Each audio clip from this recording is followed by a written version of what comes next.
Hello, everyone. On this episode, we're going to be looking at September 1984 Mid-South Wrestling. That's coming up on this episode of the Mid-South Wrestling Review.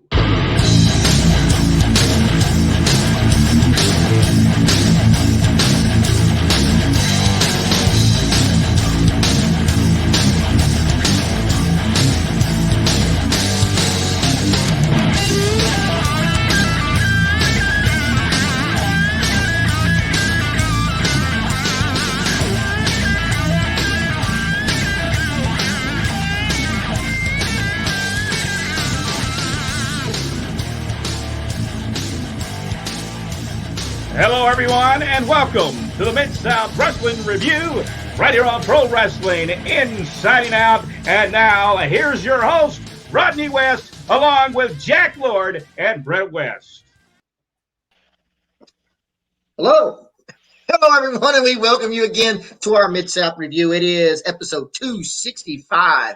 Very rare, this episode. Very hard to get.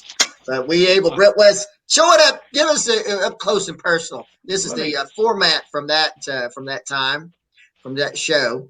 There we go. And that it is all written out. History right there.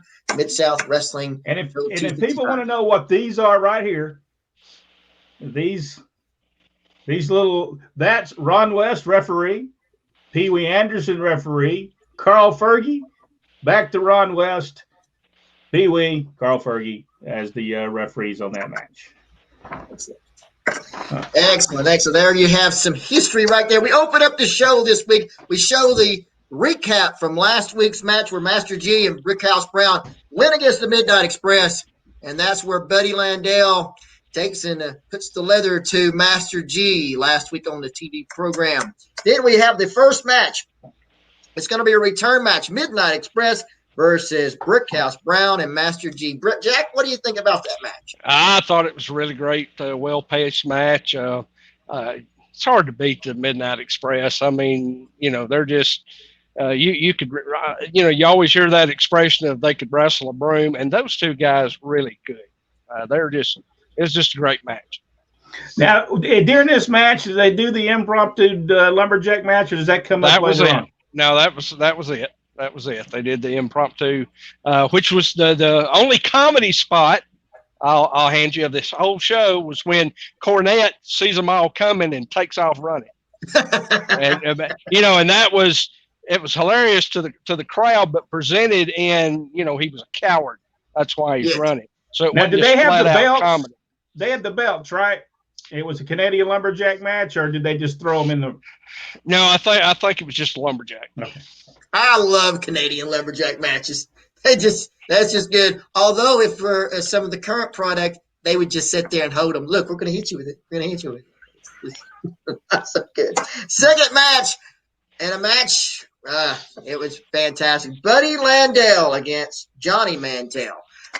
Tremendous match. What do you think about that one, Jack? Probably one of the best matches on the card for weeks before and weeks after. And these have been a great series of shows. But, man, those guys put on a wrestling clinic. And I watched that match 3 times in one setting. I mean, it was good. That's hard for me to do. You really got to capture me. But that was good. That was really good.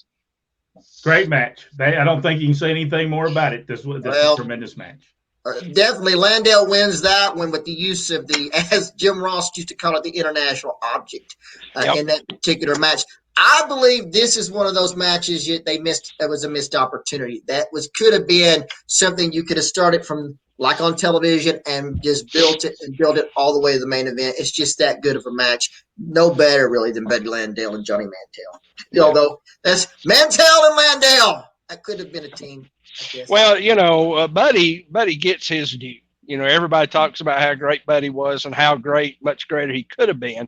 But Johnny doesn't get the recognition he deserves. He's an outstanding wrestler. And the crowd loves him. Yeah, they do. I mean, if you get that kind of response and you're just kind of middle card, it says do something with him. Do something with him. And I thought missed opportunity there. Actually, both. Like I said, Landale and Mantell could have hit if you built that right all the way to the main event. It would have been beautiful. Next match, everybody has talked about Mid-South Television Championship on the line. Terry Taylor against Adrian Street. Jack, how do you like Adrian? Adrian had so many great outfits that he wore, but this black one with the silver and white skulls and wings, and it was just perfect. And the way Adrian does it, I mean, Adrian was literally at the very top of his game here. And of course he was for years and years and years, but I'm not, I like Terry Taylor. I don't dislike watching these matches, but I don't really get over it. Oh, you lost him. I'm back. But Terry really did fantastic during this match. I thought it was really great. And that finish of the kiss was superb. Yeah. Worked great. Terry sold it just like he should had. The commentary would not have gone over in today's world, but for the time, it was spot on. I love that. I thought that was so good. And it had never been done in Mid-South Wrestling. So the talk, we were there. We were at the shows, and people talked about it in the arenas. It was something. Again, missed opportunity. Never did anything with Adrian Street prior to that. No. I think honestly, I think, and we'll see in the future in episodes after this. I think Bill Watts was scared of it. I think he was. And I don't think Bill Watts scared easily, but I think he was afraid. I think he was afraid of this particular idea, and I think that's the reason he abort quick, get him out as fast as he could. Next match got Bill Dundee against Jason Walker. How did you like that one? I thought it was a very well-paced match. Jason is really good. Jason's one of those guys that don't get a lot of recognition, but he was one of the better enhancement guys of that era, and a nice kid. You can't help but like Jason. But I thought it was a really good match. Bill made him look really good, and he did whatever he was supposed to do for Bill. And that's the thing. I like this idea, and I actually saw a match with Jerry Lawler against Mike Jackson in Atlanta when he was coming and doing the thing with Roddy Piper. And again, it was the same thing. I didn't eat the guy's lunch. I made him look good, so I have somebody to beat. And I thought I think that's important. And nobody cares to watch these mismatches, I'm telling you. And I think that the idea of how they've been doing it or how Bill does it is just perfect. Absolutely. Now, is this the third week Bill Dundee's been on the television program? I believe so. And he's beat him every time with the sleeper hold, correct? Right. He was getting it over because I can remember very smart booking because he would hit that. So when he went to the arena and he would hit it, he'd get that big pop out to people. And Adrian Street, there's matches that you can go watch on YouTube. Adrian Street, Bill Dundee. Go watch that. You'll see what we're talking about. He hits that. And it's the whole thing of development is you basically tell people why you're there and get your finish over. And that was what Bill was doing. And also the fact he knew what he was doing in the ring, and you could see that tremendous matches, not just boring stuff. You know what I'm saying? So next match up, we got Magnum TA against Steve Brinson. Ernie Ladd's at the desk. What do you think about this one? Well, let me tell you something. I'm coming after that championship belt. I love that. What's that kid's name again? That Magnum. Steve Brinson. Man, he had a look. He's still green. Didn't have the greatest punches in the world, but you could tell there was some potential there. I don't know whatever happened to the guy, but he I believe you could have lit a fire with him and gotten somebody, gotten him to be somebody. But it was good to see Magnum back in the ring because he's a champion, and you barely heard from him in like 6-8 months now. So yeah, and the last time we saw him, he got hit upside the head with the Dr. Deathwood helmet upside the head. So that's the last time we've seen him. Then we have match number 6 where Magnum TA wins that one. I'm guessing belly to belly. He does belly to belly. And I'm with you on Steve Brinson. There was so much possibility and potential there. Just with a little bit of work. A tag team. He looked like a young Glenn Jacobs to me. Yeah, I mean, facially, the way he was built. Yeah. Lord Humongous, yeah. for sure. Yeah. Every time I saw him, that build, I thought, Lord Humongous. You could have two of them easily. Easily had two of them. All right, then in the last match on this particular extravaganza, we've got Hercules Hernandez and Steve Dr. Death Williams against the Fantastic. This is the first time we've seen the Fantastic back on television, I think, since they were back before, right after the chair incident, and then they came out and act like nothing happened. So, yep. I still don't know why they didn't go nowhere with that. I will still to this day not have a clue why that didn't go no further. That's one of those things. What in the world were they thinking? Buddy Landale is at the desk. How did this one go, Jack? I thought it went pretty well. The Fantastics had to slow down a little bit because the other two guys are not going to speed up for them. So it was probably my favorite match that they had. The Fantastics that they had there. And it's a very well told match. Everybody was where they needed to be. So was he. Well, and he's all blocked up. I guess during the match they went in slow motion. I think that's what happened. Well, we were talking about Go ahead, Jack. Yeah, go ahead, Jack. No, that's it. That's it. I'm good. Well, we missed part of that. You froze up. We missed part of what you said. Well, I'm good. I was just talking about the helmet thing at the end was perfect. I thought it was really well done. And what we had been talking about for weeks, we thought that they needed to slow down in those matches. We thought that some of the miscues and stuff was based on they just in a hurry so how was Landale at the desk? Perfect, like always. It's just beautiful.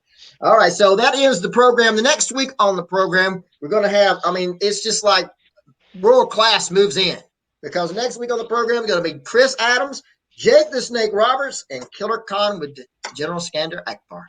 And that ends this event. And by the way, 265. By the way, at the end of this, it says, and he tells all these people, and he says, "Oh, plus it's some Mid-South stars." That's what it says. I can't make that up. Look at this. They make a big deal out of everybody, and then say plus Mid-South stars. Now that's Jim. Is that Jim Ross's handwriting, right? Jim Ross wrote all these things that I've got. But here's some things that I thought they missed the boat on, and of course they had access to him. Chris Adams, I thought could have been really big. For Mid-South. I really thought he was going to. In upcoming weeks, he goes against Adrian Street, and just a missed opportunity there where they could have brought Sunshine over from World Class or Stella May with Adrian Miss Linda. Just another, you think, well, why not? Why can't you do that? But it didn't. And I think it's on the next show that they actually Adrian. Or maybe it's in 2 weeks. Adrian goes against Chris Adams on TV, and it's just brilliant match. Yeah. Well, because they actually started around when he was Chris Adams started in that area, so they knew each other from there. So that made for a good match. And they alluded to that in the match. They sure did. They alluded to that in that match that Chris Adams and Adrian had met before. Or so thus saith the Joe Watts. Any last comments, Jack, about this Mid-South Wrestling event television show? If he keeps on blocking. He's excited about it. I don't know. I'm just this episode is not available on YouTube. It is on the WWE Network. If you want to see it, if you're a member, go watch it. I encourage you. It's probably one of the best episodes I've seen so far. Rodney? All right. Comments? I am looking forward to seeing more, but I am not looking forward to what's coming up very shortly, and we will get to that in due course. Okay, folks, if you're watching this right now, give us a big thumbs up and subscribe. If you're watching on Facebook, do us a favor, like and share the page. And we want to go ahead before we leave and tell everybody about our merchandise that is for sale. You can go to facebook.com. You're watching on Facebook, Pro Wrestling Inside Out. Just hit that shop now button, and you can go and you can buy your Souvenirs Pro Wrestling Inside and Out shirt. The Bomber wear right there, Bomber shirt, Bomber coffee cup, a whole lot more stuff right there on sale there. All right, for Jack Lord, for Rodney West, we have looked at Mid-South Wrestling, and next episode 266, Mid-South Wrestling. We'll see you Readily then. available on YouTube. That's right. We'll see you then. And until then, so long.